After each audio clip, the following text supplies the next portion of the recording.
Chant quatrième. Un bruit qui ressemblait au fracas du tonnerre rompit mon lourd sommeil et rouvrit ma paupière. Tout mon corps tressaillit à ce réveil soudain.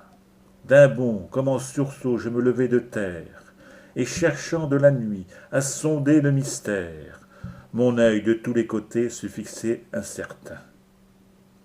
Je touchai à l'abîme où les ombres punies font tonner les échos de clameurs infinies.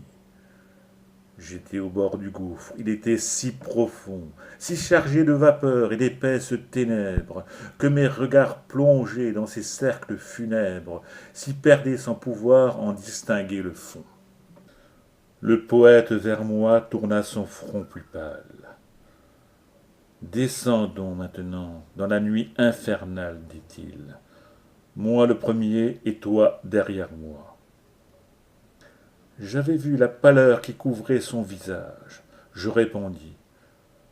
Comment aurais-je ce courage? Toi-même mon soutien, tu cèdes à l'effroi. Les angoisses de ceux qui sont là dans ce gouffre ont jeté sur mon front. Cette ombre, mon cœur souffre. Ce n'est pas de l'effroi, c'est la pitié des mots. Allons, la route est longue. À ces mots, il s'avance. Je marchai sur ses pas, et sans plus d'hésitance, j'entrai dans le premier des cercles infernaux. Là des sons étouffés, rumeurs faibles et plaintives, émurent tout d'abord mon oreille attentive. L'air éternel semblait en frémir et vibrer.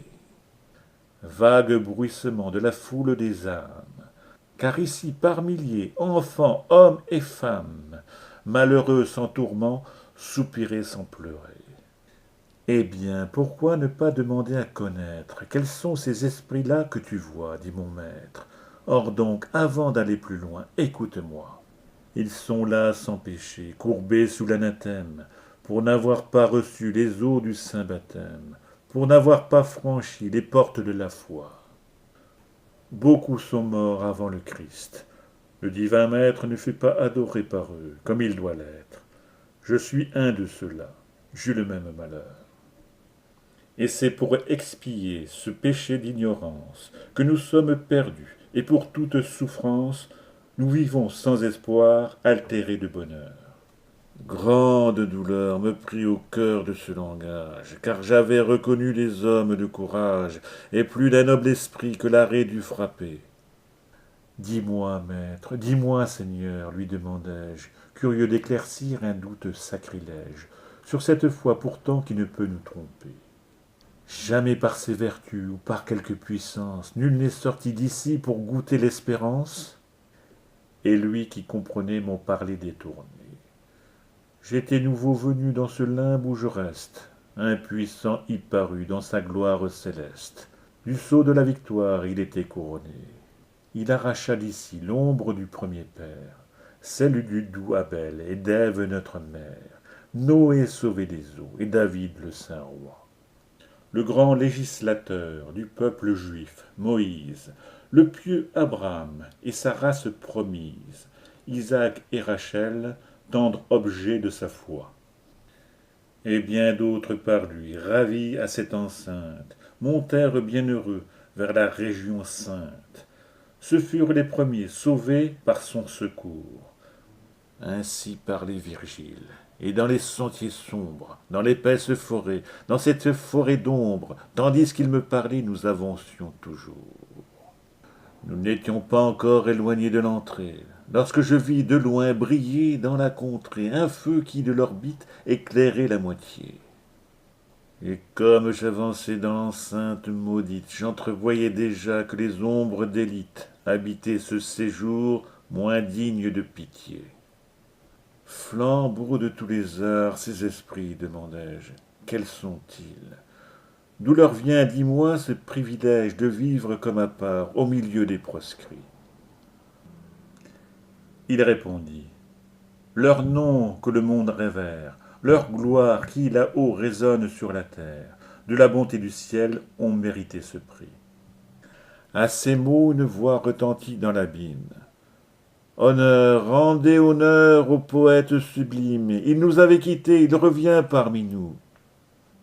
La voix se tut. Je vis au-devant de Virgile 4 esprits arrivés d'un pas lent et tranquille, sans joie et sans tristesse. Ils allaient le front doux. Vois-les venir, me dit mon bon maître, et remarque celui qui, le premier, marche comme un monarque. Il paraît en avant, une épée à la main. C'est le poète roi, c'est le divin Homère. Après lui vient Horace, à l'éloquence amère. Le troisième est Ovide, et le dernier Lucain. Tous, ils ont mérité ce nom de grand poète, dont la voix tout à l'heure a couronné ma tête. En me rendant honneur, se font honneur égal. Je vis se rassembler ainsi la belle école, de ce maître des chants sublimes et qui vole, au-dessus des plus grands, comme un aigle royal. Après s'être parlé quelque temps à voix basse, ils me firent tous quatre un salut plein de grâce. Mon maître à cet accueil répondit d'un sourire.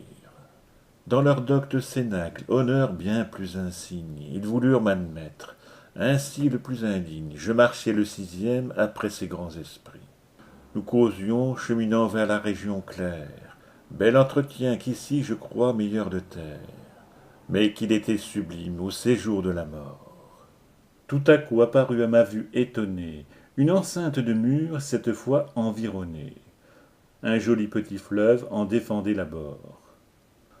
Nous passâmes le fleuve à sec, et dans l'enceinte avec mes compagnons, je pénétrai sans crainte. Nous vînmes en un pré d'un vert et frais aspect. Il était tout peuplé d'ombres majestueuses, leur regard sérieux, leur voix harmonieuse, leur parler contenu commandaient le respect. Nous montâmes ensemble une cime éclairée, et de cette hauteur dominant la contrée, j'embrassai d'un coup d'œil la foule des esprits. Je vis ces grands mortels que l'univers honore. De cette vision mon cœur tressaille encore. Ils erraient, exilés parmi ces champs fleuris. J'aperçus deux héros, Électre environné. Je reconnus Hector, je reconnus Énée, César encore armé de ce regard perçant. Ici Penthésile et la Vierge Camille. Ailleurs, je reconnus assis avec sa fille, le bon roi Latinus, courbé sous ses vieux ans. Et Brutus qui chassa le fier Tarquin, Julie et la noble Marcia, Lucrèce, Cornélie. À l'écart Saladin, le Soudan glorieux. Aristote plus loin à mes yeux se présente, et des sages fameux, la famille imposante, rangés autour de lui comme des fils pieux. Avec ravissement, je voyais tous ces sages, près de lui se pressant et l'entourant d'hommages. À ses côtés, Socrate et le divin Platon. Celui qui fit du monde un hasard, Démocrite, l'austère Diogène et le sombre Héraclite, Thalès, Anaxagore, Empédocle, Zénon, et ce naturaliste illustre, Dioscoride, Orphée et Cicéron, le géomètre Euclide, et Sénèque le sage, et Live l'historien. Ce docte égyptien qui décrivit la terre, Averroès, l'auteur du vaste commentaire, Hippocrate de Cos, Avicenne, Galien. Mais je ne puis citer la foule tout entière, le temps presse. Je traite une longue matière qui force à dire moins que la réalité. Bientôt nos compagnons nous quittèrent. Virgile me fit abandonner ce chant pur et tranquille, pour me conduire encore dans un air agité, et je vins en des lieux morts à toute clarté.